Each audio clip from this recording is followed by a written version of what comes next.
क्या होता है जब संगीत और शानदार प्रदर्शन की एक रात जानलेवा मोड़ ले लेती है? आइए, हम विश्वासघात, छिपी हुई पहचान और एक भयावह साजिश की दुनिया में गोता लगाए जो ओपेरा हाउस में मौजूद हर किसी के जीवन को खतरे में डाल देती है। संगीत मनमोहक है, कलाकार चकाचौंध कर रहे हैं, लेकिन कुछ तो गलत है। ओपेरा में एक घातक खेल चल रहा है और दर्शक अंतिम पुरस्कार बन गए हैं। इस रोमांचक यात्रा को देखना न भूले क्योंकि हम एक ओपेरा की रात के रहस्यों को उजागर करेंगे जो गलत हो गई। यह ओपेरा जैसा दिखता है, वैसा नहीं है। मखमली पर्दों और बुलंद धुनों के पीछे धोखे का एक जाल बिछा है, जहां शक्ति और प्रतिशोध का राज चलता है। इस ग्लैमर्स मुखौटे के नीचे छिपी अंधेरी सच्चाई को उजागर करने के लिए तैयार हो जाइए। मंच तैयार करना, ओपेरा हाउस। मुंबई के दिल में स्थित अल्केमी थिएटर सिर्फ एक इमारत नहीं, बल्कि एक जीवित किंवदंती थी।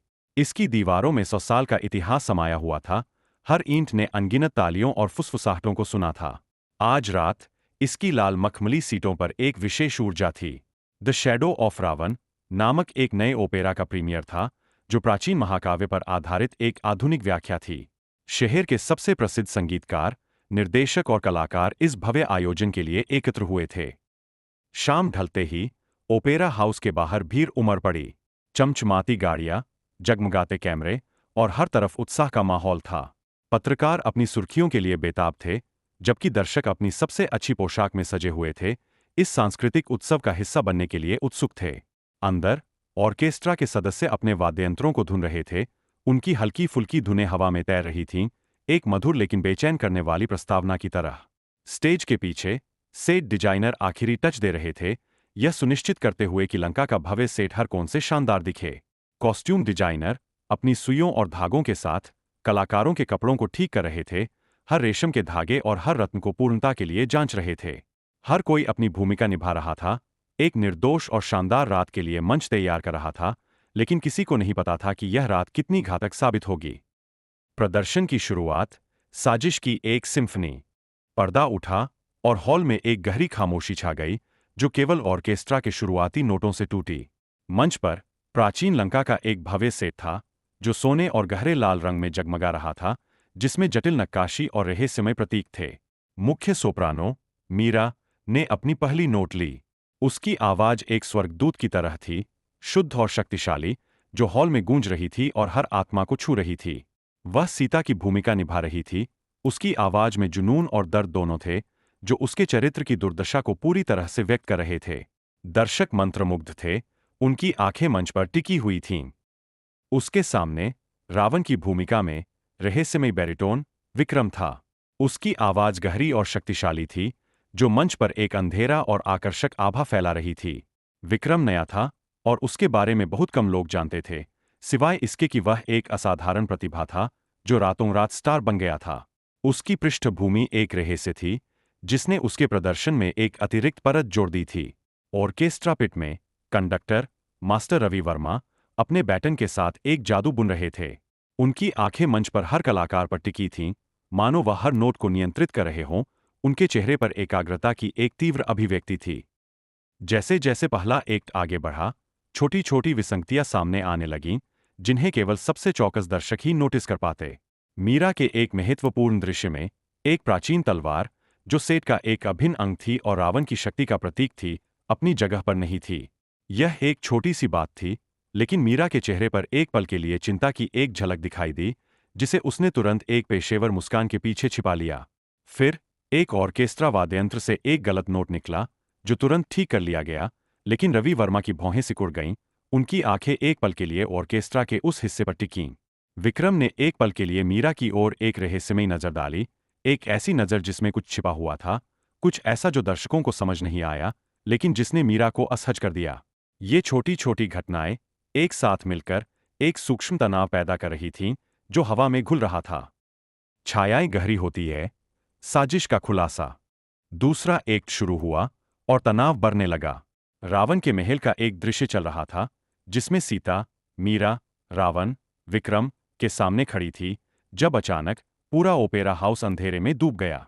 दर्शकों में घबराहट फैल गई, फुसफुसाहटें शुरू हो गईं, लेकिन कुछ ही सेकंड में आपातकालीन रोशनी जल उठी, जिससे मंच पर एक अजीब, भूतिया चमक फैल गई। जब रोशनी वापस आई, तो मंच पर एक भयानक दृश्य था। मीरा, जो अभी कुछ देर पहले गा रही थी, मंच पर गिरी हुई थी।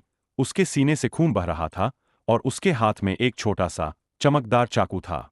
दर्शक सदमे में थे। उनकी सामूहिक चीखें हॉल में गूंज उठीं। विक्रम तुरंत मीरा के पास भागा।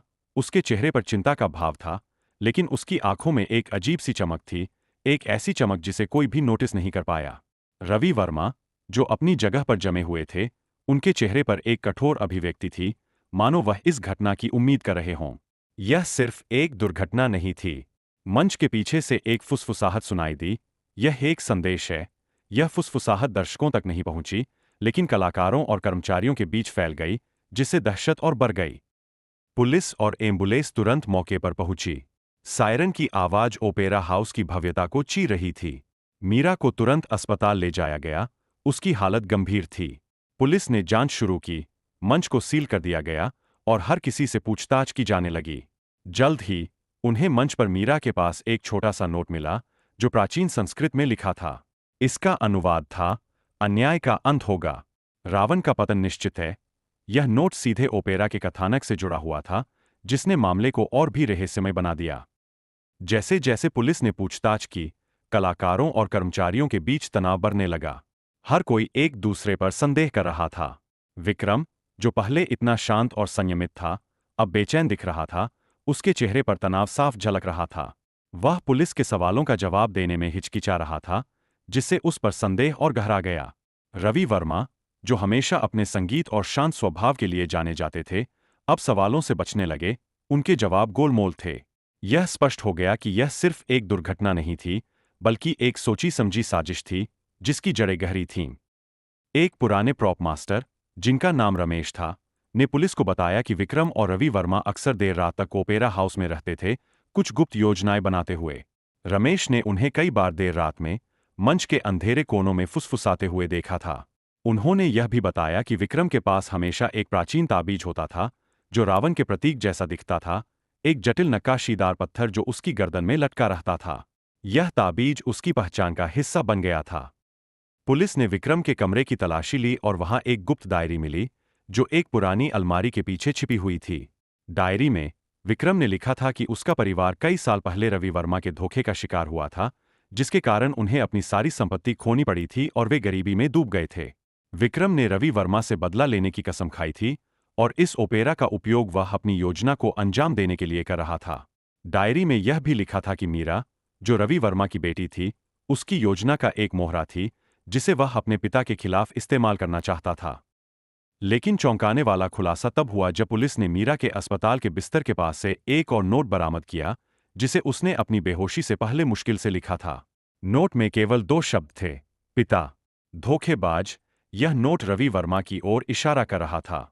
पुलिस ने रवि वर्मा पर दबाव डाला और अंततः सच्चाई सामने आई। मीरा ने अपने पिता की साजिश के बारे में जान लिया था। रवि वर्मा, जो कर्ज में डूबे हुए थे और अपनी प्रतिष्ठा खोने के कगार पर थे, ने एक बीमा धोखाधड़ी की योजना बनाई थी। उन्होंने ओपेरा हाउस को आग लगाने और इसे एक दुर्घटना के रूप में दिखाने की योजना बनाई थी, ताकि वे बीमा राशि प्राप्त कर सकें।